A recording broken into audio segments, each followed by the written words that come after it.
Today, I'd like to welcome Louisa Shorney, intuitive healer and artist, to the Cauldron of Curiosities. Welcome, Louisa. Hi, Sarah. Thank you. Thank you for inviting me. So, as you know, we're talking about what makes people curious. But first of all, I would like to know, what is stirring your pot this week? Oh, what's stirring my pot? New things.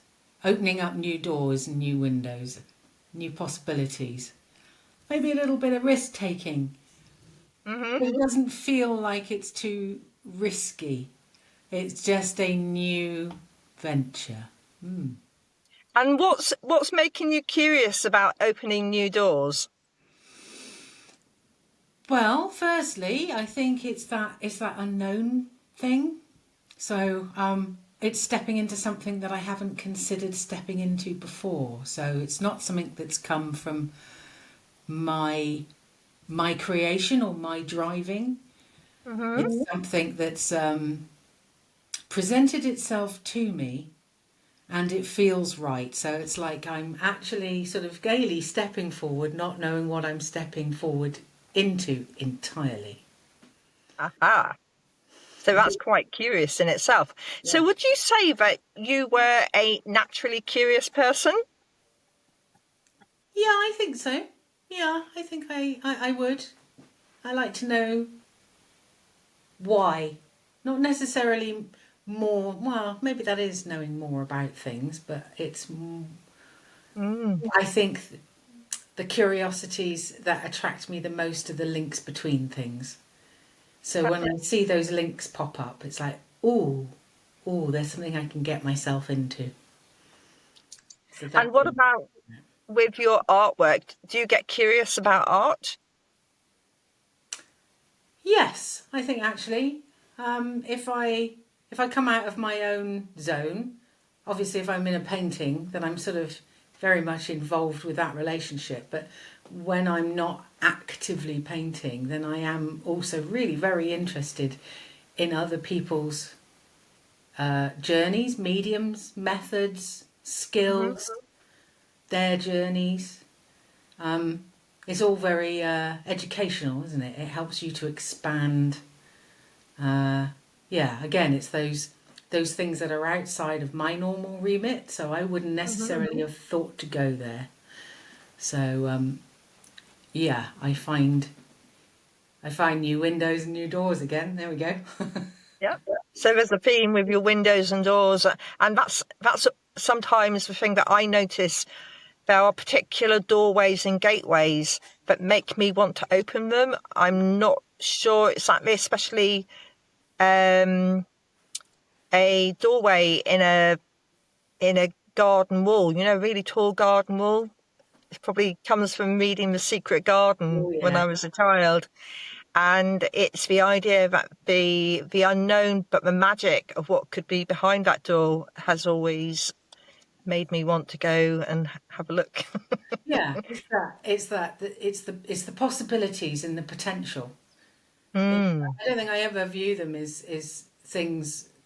They're not the wardrobe with the possibly the googly monster inside it. It's never that. It's more, I'll open the wardrobe and let's see what the world is inside. So Yeah, there's your Narnia then instead. it is. I suppose that's that part of where we've had some of our imagination and the stories we were told as children led us to see the positive side of windows and doors and what they might lead to. And I can remember the multiple doors in the Magic Faraway Tree, Mm, yeah, yeah. all the different people that live behind each door. Yeah. Yeah, and even I can remember going for walks as a kid, and I don't know whether it's my mum or maybe my grandmother, but probably a mixture of all of them. You talked about the little doors in the tree trunks, or you might see like a little dark space in a hedge with a track in it, and it's like whose little home is that, and this idea that there's this whole other world that's beyond our normal ken, I suppose. That's right. And then it sort of moves on to Mr. Ben with his the doors at the back of the shop, doesn't it? And you think, where did these ideas come from? You know, the curiosity of the doors. It's probably something that maybe we could actually do some research into and talk about on another occasion, because it certainly interests me. Yeah, certainly sounds interesting. No? Portals, veils, Yes, yeah, curtains, all these sort of terminologies for these sort of uh, potential openings, yes, stepping very much through so. from one world to another world. Yeah, it certainly whets my appetite. So I wanted to ask you, what were you first? Were you an artist first, or were you a healer first? That's an interesting question. So that would have to go all the way back to childhood. Hmm. Um, and I think as a little girl, I used to like writing stories, and then I'd illustrate them. So they'd be, kiddie drawings. But then if you talk to my mum, then even as a little girl, she would always get me to rub the cream on her back because I have healing hands. So, I don't know which one came first. Maybe it's just that idea of the healing hands is not something that I needed to conceptualize or conceive of or think about. It's just something that you do without intent, isn't it? Whereas maybe the creative art side is something that maybe you yeah, more, I was going to say more invested in, but I don't think it's about being more invested. But there's something about being more actively directing yourself in it. And then when I was about 8 or 9 and we moved from Cornwall to where we are now, and I started a new school, my new best friend lived up the road from me, and her dad was an architect, and she was a very good artist, and she taught me how to copy something. So it wouldn't matter whether it was something out in the garden or a photograph or something out of a magazine, without making grid lines or anything, but how to view it so that I could make a decent representational copy of it. And I think that opened a serious door for me, because it was in gaining that ability and that confidence. When you see it actually looks quite like the thing that you've done, that gives you the confidence, doesn't it? Especially as a young child. So I think that's when that door really, I fully stepped through it then, I would say. Oh, fantastic. And did you carry on with your healing aspects, or was it just mainly with your mum and other members of the family? Um, I think other than just generally being out in nature and with your pets and your animals and your sort of nature connection, I think it just remained as that innate, not really aware that that's what it was thing. Hmm. Probably until I was a teenager, when that kind of thing came into my view, and it became a thing to look at, and that's sort of, and then you start to put two and two together, and it's like, oh, that's what I do, and I Hmm. think I was probably um, well, certainly in my 16s, sort of around 16, I was definitely going to sacred sites and going into all those sort of power places, and getting very much into that kind of world and looking at that more esoteric and magic based. And actually, probably before that, if I think about the books that I used to read, that sort of otherworldly magical kind of thing has always been a bit of a theme. But I actively started training, going to sort of workshops and classes and things, probably when I was about 19, 20. Yeah. And what was that easier to do because of where you lived? Quite possibly, yeah, because I'm 45 minutes away from Glastonbury, so we could go there whenever we wanted. Um, and I think that was probably the only place at the time. I mean, unless you live sort of Totnes, Dartington, or up in Scotland somewhere. Back in the Yeah. 80s, there wasn't a lot. You go to Glastonbury, that's it, really. It was certainly very different when I was a teenager. I grew up in Cornwall, and there was a very strong Methodist um, part playing, because I remember at 16 they banned The Life of Brian. It wasn't allowed to be shown in Cornwall at the time. Blimey. So they had a lot of clout at that stage, and places used to close early. But there's always a benefit to these things, because it allows the people that work there to have time off. But it's interesting how things have changed in different counties, and I don't think there would have been any workshops openly being advertised like they are now, Yeah, yeah. where you can go. Mm, Yeah, no, certainly not in the standard environment. It would have to be some place like Glastonbury or mm, maybe St Ives if you're lucky. But obviously not from what you're saying about the way Cornwall itself was. But no, you'd have to go to what we'd have called then a hippie centre. You would yes. really. That would be your only choice. Nothing online. Certainly nothing in the Mm. local village hall. Yes, there were a few issues when I remember when yoga started becoming popular, and there were issues about yoga being run in church halls, and there's still, people have ideas about why yoga should not be done in a church hall, Mm, which will be interesting to get somebody to come and talk about why they think it shouldn't be run there. I don't think it's going to cause any harm to the floorboards, but mm, they feel that it comes from a different type of energy, that it's not positive, which you wonder where that sense of misunderstanding comes from. yeah, yeah, it's odd, isn't Mm, it? But then I suppose, when we were younger, even at school, with the what we call the religious education, it wasn't. It was simply the Old Testament and yeah, maybe a bit of the New Testament, but basically you were taught the Old Testament. And then by the time my kids went to school, religious education was religious education. So you got to learn about Buddhism and about Hinduism and about yeah. Islamic faith and the Christian faith. So you're learning about all the different faiths and knowing that there are different ones. So I think that's just a huge change, isn't it, really? And you look at Mm, it now, and even a lot of the deeply sort of Christian churches are still more open to other belief systems and faiths and recognizing that maybe they're all saying the same thing, right? yeah.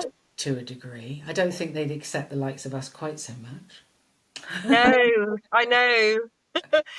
I think that's the difficult bit, isn't it? Where they're not looking at the commonalities, and where the stories have similar factors, and that maybe there's truth in that, Mm, and that they've got to be similar for a reason, yeah. and yeah, I do, it's lots I to do read have about that. I do have a friend, was certainly a sort of somebody I know within the sort of shamanic network who does a lot of drum work and making drums. She is up in Scotland, and I did notice on her Facebook profile that she has just been, I don't know what the word would be, inaugurated into a Christian church up there where they are doing interfaith mixing. So they are welcoming Mm, the pagan teachings and the shamanic teachings. So not just other recognized religions, or what I'm suppose I'm saying is that they're recognizing the old faiths, the pre-book faiths, if you like, mhm. more Yeah. now, which is interesting. I mean, maybe just on the periphery of places, but that's all good, isn't it? It's all moving in the right direction. We, Well, it's about education, isn't it? And that's one of the things that I would like the podcast to be able to do, is to help open people's eyes and educate and signpost them to information. So maybe we'll whet their appetite about a subject, and they will then go on and find out more, or they can contact us and say, could you do a podcast about that particular subject? We'd like to know more about how that would work. So my next question for you goes back to what you were saying, where you started to do some healing work. So when did you step up onto the pulpit, so to speak, and start healing in I've public? always been a little bit shy about all of that, I think. Partly because, I think there's this vein underneath, whether it comes from that imposter syndrome or whether it's just years and years of having to keep these things undercover, that there's always this underlying worry of charlatanism.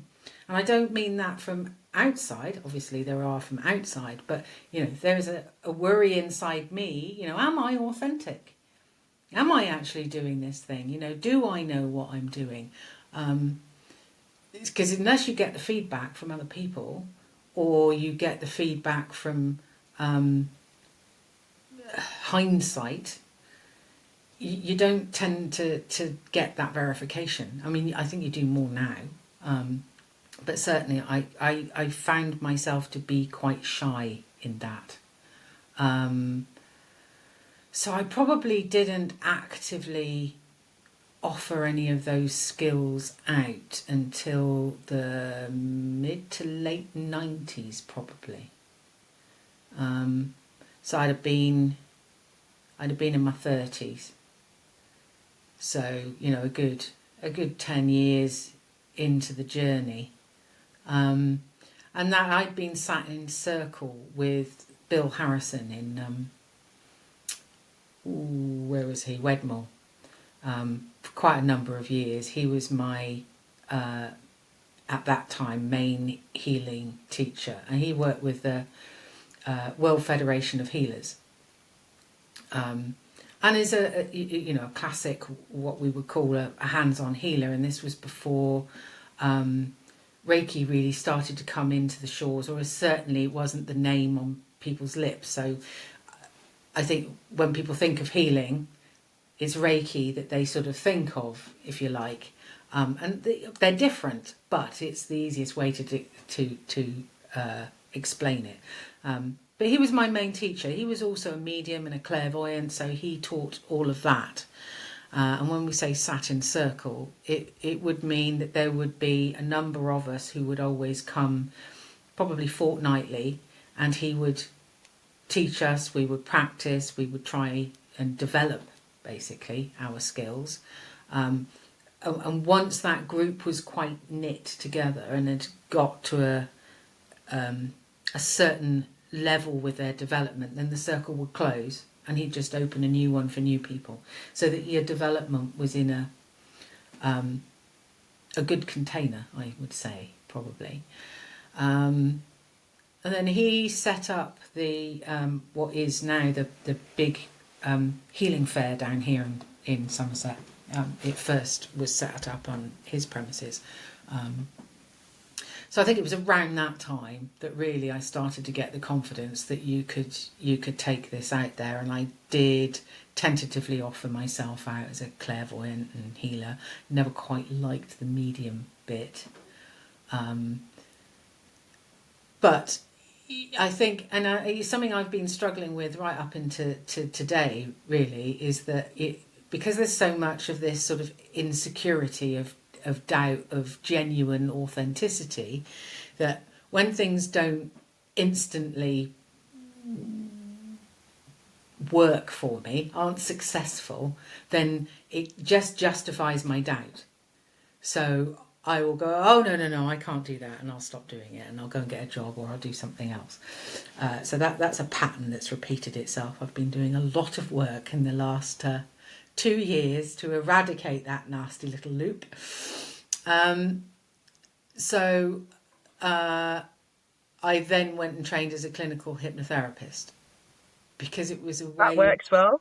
me giving myself some kind of what I saw to be a valid label at the time. Um, you know, it's sad that we have to do that, but that was 20 years ago. So, you know. No, I fully understand why you would do that. And sometimes it's down to how we feel valued, isn't it? And we probably can pick that out of parts of our past on how we've interacted with others and where we've been valued and maybe where it's not been valued, and learning to be our authentic selves and who we believe we are is actually quite difficult to be completely who we want to be. It certainly is in a world that's so judgmental, actually. I think we're, well, I don't know that we're necessarily learning to be less judgmental. We've just moved our judgments from that field onto another one instead. You know, I'm sure people that get picked on for not wearing the right makeup or having the right label clothing on would say that the Mm. judgment's still out there. But I think the field in which we work is more accepted these days in this Mm. country and the Western world than it has been over the last 30, 40 years. And then obviously in other countries it's always been accepted. And they Yes. probably wouldn't, see why we have a problem. But yes, it's been a process of coming out of hiding. I was going to say And coming the out, unknown. but yeah. Because there is a fear of the unknown. And I think psychologically, that's one of the reasons I've noticed that people can be quite judgmental through lack of knowledge and fear of what they don't know, Yeah. or they may have watched too many horror movies or read the wrong book, and they're not as informed as maybe they could be. I remember an incident where I had a visitor at my house, and they had poo-pooed a little bit about some of the things that I've been talking about. And I had my dowsing rods, which are made out of copper. And I said, well, the dowsing rods, essentially, they're picking up the energy. As suddenly the easiest way, I explained it as, was if you do this over something you know what it is, you'll know what the reading is. So I showed it by the TV, because the TV was on, and it was picking up the electromagnetic field quite easily, and the rods crossed over. So I said, there's a really neat example. And I handed them over to him, and he put them in his hands, and they moved, and he threw them at me out of sheer fear. And I said, they're not going to bite you. So it's taken time, but that initial fear was, I don't know what he thought they were going to do, whether they were going to electrocute him or something. I think that's it, isn't it? It's not just the unknown; it's the unknowable. And up until recent years, it's been very difficult to give a good explanation of energy work or what that is, because it's not tangible, and unless you have an experience of it and can feel it. See, I'm always doing this with my hands. It's very difficult to give it any form of, I want to say scientific, but it's not even that, but it's any form of concrete explanation. But now I think our technologies have advanced so far that they actually can do the science. And finally, the science world is slowly but surely evidencing the reality of what we've been trying to say for decades. Yes. No. Have you seen the paper where they did MRIs and they were able to show the energy?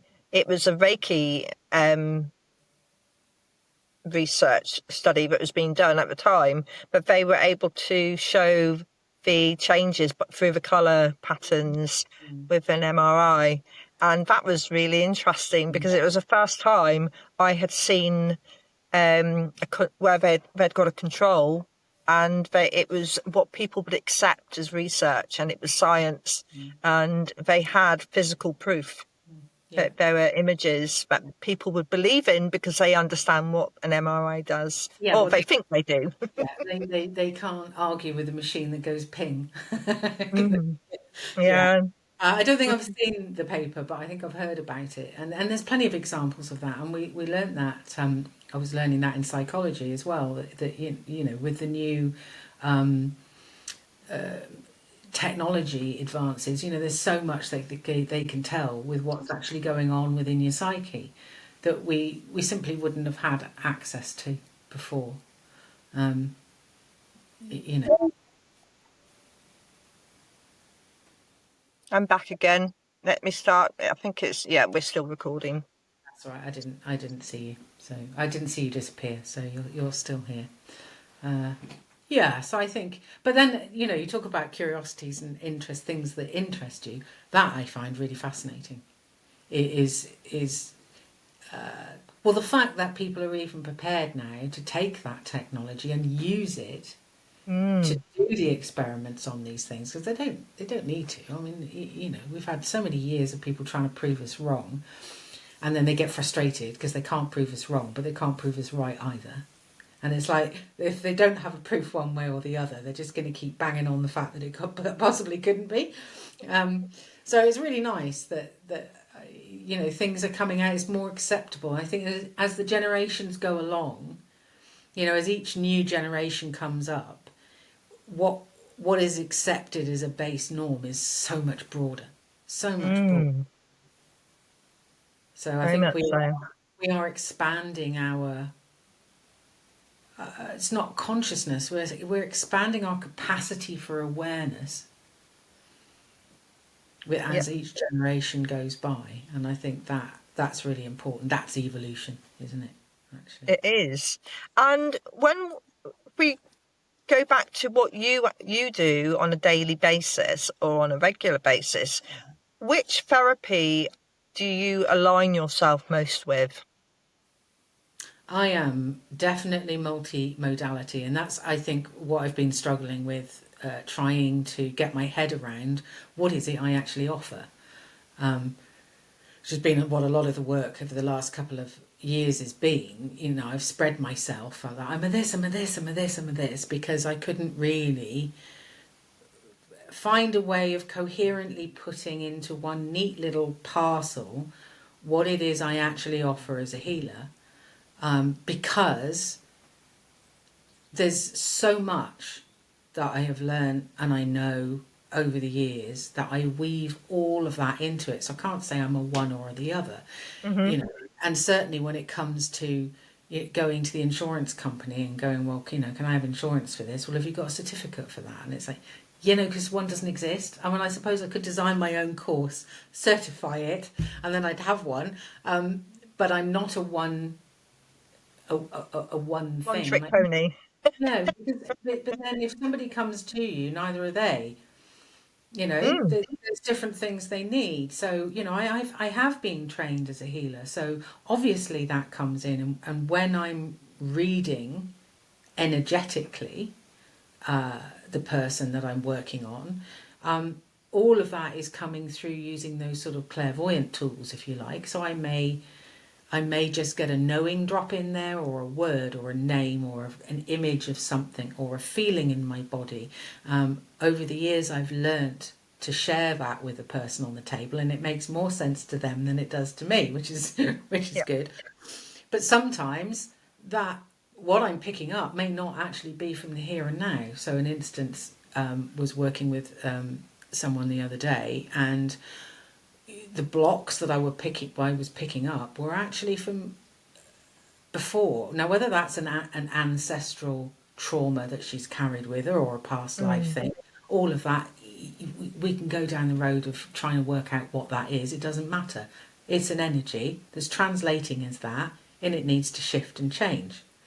But by describing what I could see, and the sort of the flavour of what was going on with that being, if you like, Hmm. from whenever it was, helped that shift to happen. We could do that piece of remedial work.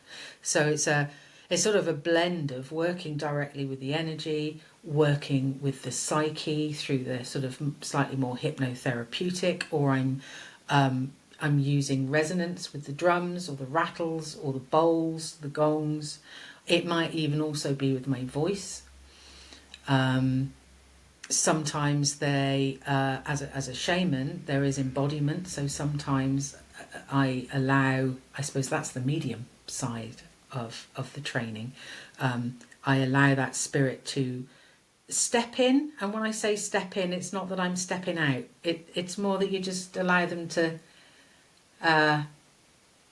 utilize your hands and your voice, if that's what is necessary. So it's like having somebody co-drive with you, and sometimes that they bring through their own energy, and it could come in song, it could come in words, so it's a whole mixture of things. And the new window door opportunity that I was talking about right at the beginning, that is beginning to open itself up to me, is working with these most incredible essential oils that are really, really pure, beautiful beings that smell divine, but they can be utilized topically and internally as well. So they've called to come and join in the journey and the treatments that I do. So I am stepping out into that education so that I can weave that into the work that I do. So at the moment it's offered, there may be a diffuser in the room, or it might be, oh, you've talked about this, just smell that. There might be a little anointing in the feet. So, and again, all of that for me is quite intuitive. I've studied the reflexology. I've not trained in it, so I will use that as a definition.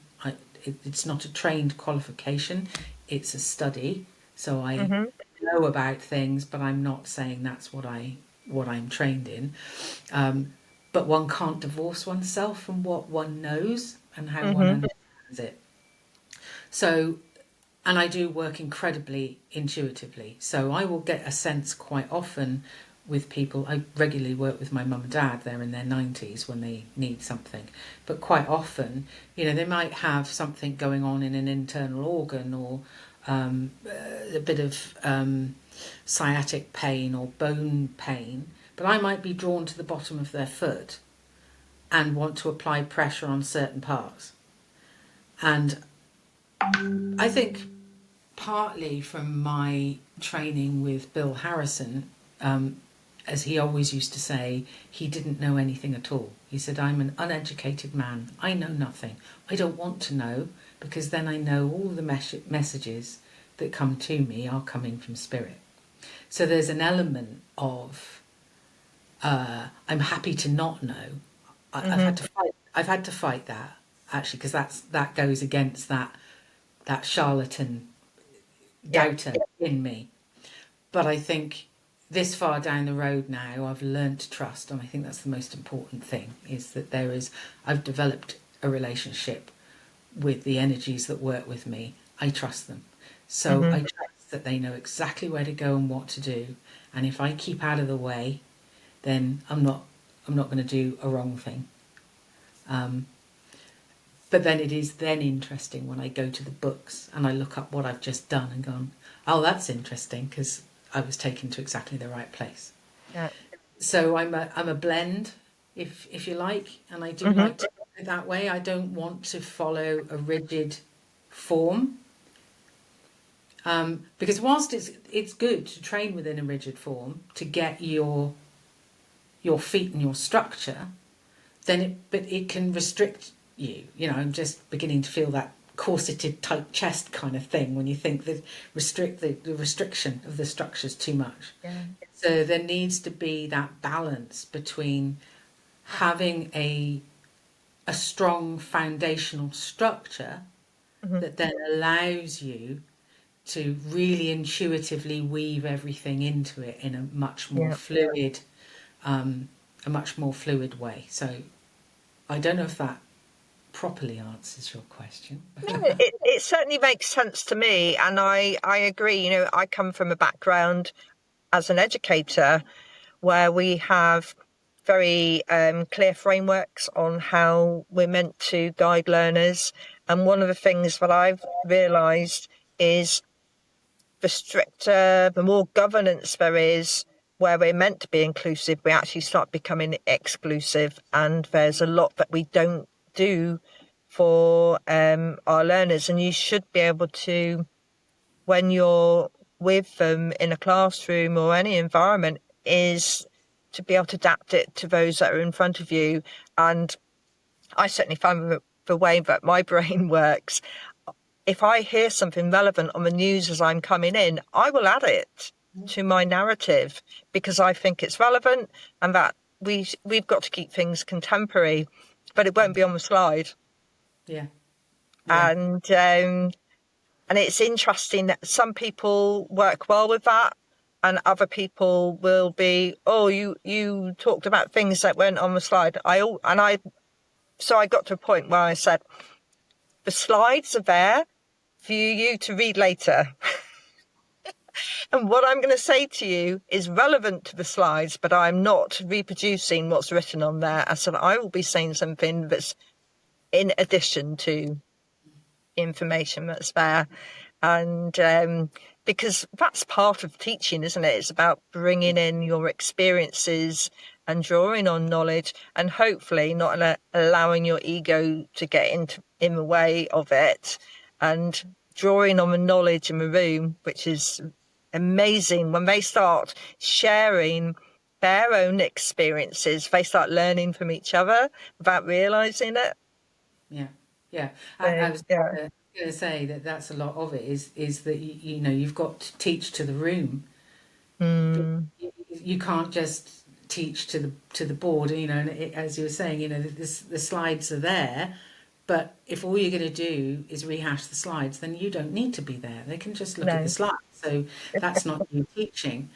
And, you know, certainly when I run circles and do workshops and run teaching things, there's an element of, I have an idea, you know, I know what it is that I'm teaching, but I don't have a teaching plan. No, this class is not structured in that way of what I'm delivering today because I don't know what they're bringing in when they come in. And it's not the different people that come in because it might be that, you know, you're working with the same team all the time, but what's gone on for them in that week, and as you said, what's gone on just before they've walked in the door, you know, have they heard a piece of news on that's had an effect upon them? You know, it's all of that gets brought into the room, and all of that is what you're having to hold in your container when you are working with that group. So you know, rigidity isn't helpful. No. It should be a good, solid, based foundation that allows you to fluidly build on top of it. Yes. I was thinking of the analogy of plant medicine, actually, that, you know, if you take natural plant medicine, the plant itself, as a medicine, is the whole thing.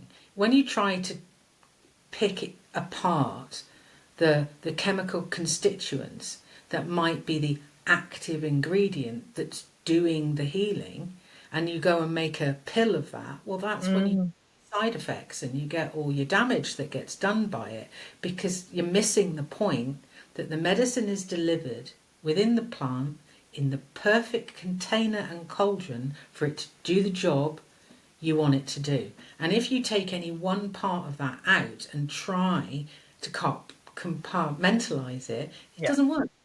No. And it's also understanding that that plant in its whole way is going to have a subtly different relationship with you than it will with me. So what it will do and how it will treat you will be subtly different than the way it treats me. So you can't think of it in those black and white terms of it should, you know, you've got this thing and it does that, and you've got a bigger thing than that and it does all of this. And I suppose that's how I work, actually. I'm the big plant. Can't take one bit of me out. So next, I would like to ask if you had any resources that you might guide people towards if they were interested in what you do. Well, there's my website, obviously. And on there, I offer a few downloadable journeys that you can go on, and a couple of Mm-hmm. ceremonies and what have you. And I do workshops and circles. And that's louisashorney.com. That is louisa-shorney.com. And if you go into other resources, you will find downloads, and you will find the list of the circles that I run and the various workshops and things that I've got going on at the moment. Then, other than that, are we talking books, or what are we talking? We're talking books. Well, I love books. I live in a Yeah, van and I've got books everywhere. yeah. It weighs it down when it's windy. Well, there are loads and loads of books. I mean, there was plenty that I wanted to bring. I A, couldn't find, and B, my pile was getting too big.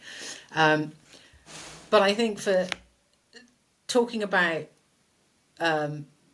maybe that energy that there is about, and that how one starts to sort of see that one going.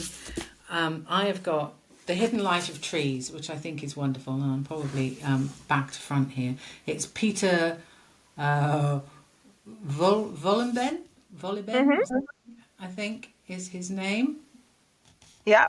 Yeah, it's a wonderful book. He was a forester working in Europe, so he really goes into that whole mycelial network and the relationship of trees, and how the forest is an organism in its own right, a living being in its own right, made up of all these individuals. So that's a fascinating book, and it comes from the sort of science side as well as because he discovered all of that by being the scientists that work with them. And then, whilst we're on the theme of trees, there is Wildwood, A Journey Through Trees by Roger Deakin. And Roger Deakin was, what do you call somebody who works with nature? I don't want to say naturist, if that's the wrong one. Naturalist? Oh, a naturalist? Yeah. So that was his Naturalist, isn't job. it? Yeah, so that was his job. And as a kid, growing up in the forest of New Forest, he was in the ponds with the toads and the newts and that kind of thing. So he was always interested in that. And I think he worked for the BBC and all sorts. He was a reporter. But he wrote this book about his journey, again, with trees. And it takes you around the world to the various different trees. And there's another one popped in my head then, thinking about that. I can't think of what that one was. Oh, yes, another one which I don't have on me is King Solomon's Rings by... that's going to annoy me. I can't think of his name. He was another naturalist, and he worked with crows and the corvids, and that book is quite incredible. So on a similar vein as travelling around the world, then this one also inspired me. And she's an art critic, I think, Victoria Finlay. And this book on colour, it was just an incredible journey around the world through time. Sometimes she's writing it as a story, sometimes she's writing it as journaling because it's her own experience, she does all sorts of different flavours, but she takes you through the palette of colour and through time. So you go through the rainbow, if you like, and you start off with white and the different whites. So you'll look at titanium, but where it comes from, what it's made of, where in the world you can get it from, and its history, and then why we don't use some of the things now that we used to use then. And it goes through the entire colour palette, and you go around the entire world and you go through time, and it's just a wonderful journey if you want a wonderful journey. And then Nicholas Hayes is a great artist. He does these blocks. Great guy. I had the pleasure of interviewing him once. He works with menopause brain. Right to Rome. So he helps Yep. with Right to Rome. So this is the book of Trespass, and it is all about our right to roam. And he is definitely one of those that challenges fences and boundaries where they shouldn't be. But again, Quite a it's a book. curious individual then. He is. He's absolutely fascinating, but he really has done his research. And again, you will go around the country, but he takes you through the law and he takes you through how we got from common land, how we got from it being open and everybody had a right to it all being owned and parcelled up and delineated, even down to, and the facts that it's amazing actually when you realise how little of our country we're allowed to walk on, and how little of our rivers we're allowed to swim in or take water from, and yet they let them dump sewage in them.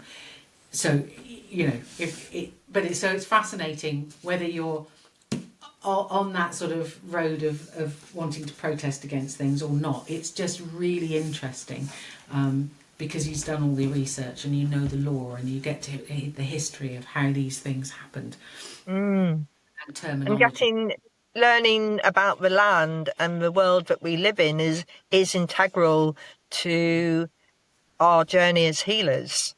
Absolutely is. No, absolutely is. It's all about our relationship. So that then brings in Sacred Earth Celebrations. This friend of mine lent me this book, and if you want to be doing ceremonies and little rituals and blessings and actively being more connected with our natural cycles, maybe the Celtic wheel and the moon times and little things that you can do. This is a fascinating book. It's full of little bits and bobs that you can do and meanings of each time of the year and little celebrations you can do or little things you can make. So that one's great. Two more I've got with me. So we're sort of still on the theme of nature. Only this is specifically horses. Now, I do a lot of work with Dawn Oakley Smith. So I regularly do a drum... What did you say her name was? Dawn Oakley Smith. Okay, and it's the Empowered Herd. It's the Empowered Herd, and she tends an empowered herd in Stroud called Hartshaw Horses. And she does a lot of work with autistic people, and she was working with the prisons as well, using the horses. I'm not going to go too much into what she does. Look on her website. That's Hartshaw Horses. But it's the work that I do, working with those horses is just incredible. So they may have been trained in a more broken, if you like, and trained as we're used to doing with our animals when we domesticate them. But for one reason or another, they've ended up with Dawn, and Dawn has allowed them or re-invited them to be more natural in their own relationship. So they are an autonomous herd. And whilst you go and you work with them, you don't work with them if they don't want to work with you. And it's only the ones that want to come forward will come forward. But the work they do, when I do shamanic work there, whether we're making drums or I did a medicine wheel teaching there, I'm blown away. Actually, the magic they bring, the energy they bring is quite profound. And the place up there is also, it feels like a very powerful, magical sort of place full of wonderful spirit. So it's really, it's an easy read, and it's really nice to hear Dawn's journey and the journey with the horses and what she does. So I would definitely, the role of horses in the therapeutic journey, but it's more than that, I would say, in that book. And then finally, we go to my Buddhist teaching. So I'm a Vajrayana, Tibetan Tantric Vajrayana apprentice, practitioner. So this is a book written by my lineage holders. The Spectrum of Ecstasy is a book about the elements, but as we view them within a Buddhist context. So we look at the elements in their energetic form and how that energy permeates through everything. So everything comes from that, is all emptiness and form. So emptiness is that void, if you want to call it that. It's the great potential, the all that is, was, and ever will be. It's the nothing and the everything all in one. Space, but not the final frontier kind of space. And out of that, when form arises, it arises out of that emptiness through the elements. So the elements give something form.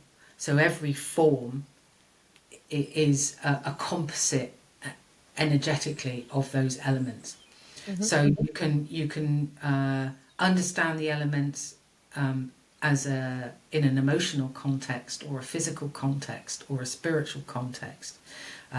So that's the sort of book that gives you an overview and an understanding of the elements within that and how they manifest in their liberated and contorted forms. So if we are not fully free and liberated, totally aware and being our essential pure beings, then the likelihood is our elements in some form or another, or some combination, are going to be in their distorted form.